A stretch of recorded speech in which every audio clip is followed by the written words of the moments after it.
बच्चों, आज तक हम निर्देशांक ज्यामिति में जो मूल कंसेप्ट है आपको बता चुके हैं और आज हम लोग विभाजन सूत्र की ओर आगे की ओर बढ़ेंगे। आइए देखते हैं विभाजन सूत्र क्या है। कोई बिंदु ए का निर्देशांक x1 y1 और कोई बिंदु बी का निर्देशांक x2 y2 अगर है और उससे बनने वाली रेखा को कोई बिंदु m1 अनुपात m2 के अनुपात में अंतर विभाजित करती हो तो P बिंदु का निर्देशांक क्या होगा। तो आपका सूत्र होगा m1 x2 plus m2 into x1 बटे m1 प्लस m2 के x निर्देशांक का हो जाएगा P बिंदु का, और m1 y2 plus m2 into y1 बटे m1 प्लस m2 ये आपका y निर्देशांक का सूत्र हो जाएगा। उसके बाद अगर मध्य बिंदु का निर्देशांक निकालना तो क्या होगा।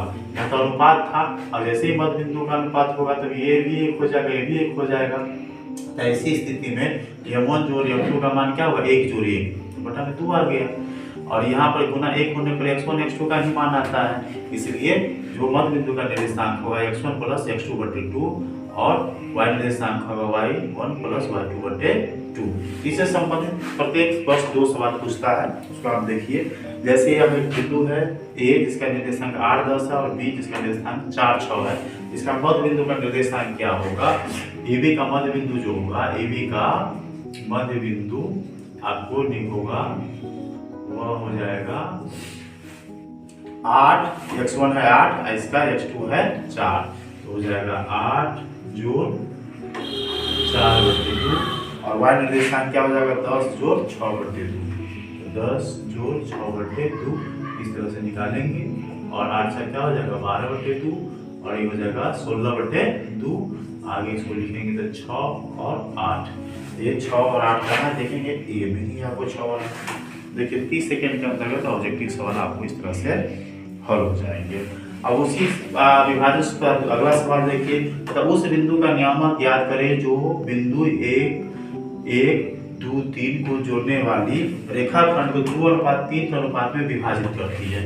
तो आप देखिए इसमें हम एक बिंदु A ले लिए जिसका निर्देशांक 1 1 ले लिए, और एक बिंदु B ले लिए जिसका निर्देशांक हम 2 3 ले लिए, और P कोई बिंदु है जो आपको अंतर विभाजित कर रही है 2:3 में। अब यहाँ पर देखिए ये हो गया आपका m1, ये हो गया आपका m2, और ये हो गया आपका x1, ये हो गया आपका y1, ये हो गया आपका x2, ये हो गया y2। अब इसमें इस सूत्र को हम अप्लाई करेंगे तो P का निर्देशांक आसानी से निकल जाएगा। P का जो निर्देशांक होगा, अब देखिए इसको, P का जो निर्देशांक होगा क्या करना है आपको, बटा में ये 2 है और ये 3 है, तो बटा में आपको 2 जोड़ 3 ही आएगा, और उसके बाद क्रम से लिए हुए हैं m1 m2, ये 2 है, 2 गुने x2 का मान यहाँ पे देखिए कितना है 2 है, इसमें 2 से गुना करेंगे, और उसके बाद x1 का मान कितना है 1 है, और यहाँ 3 है, तो 3 गुने क्या करेंगे 1 करेंगे। इसके बाद फिर यहाँ पर क्या होगा, या 2 3 है तो ये 2 जोड़ 3 ही लेंगे, और उसके बाद फिर ऊपर क्या होगा 2 गुने y का मान लेंगे, y का मान y2 का मान कितना है यहाँ 3 है, तो फिर y2 का मान यहाँ क्या लिखेंगे 3 लिखेंगे, जोड़ फिर यहाँ 3 है m1 का मान, और y1 का मान कितना 1, यहाँ 1 लिखेंगे।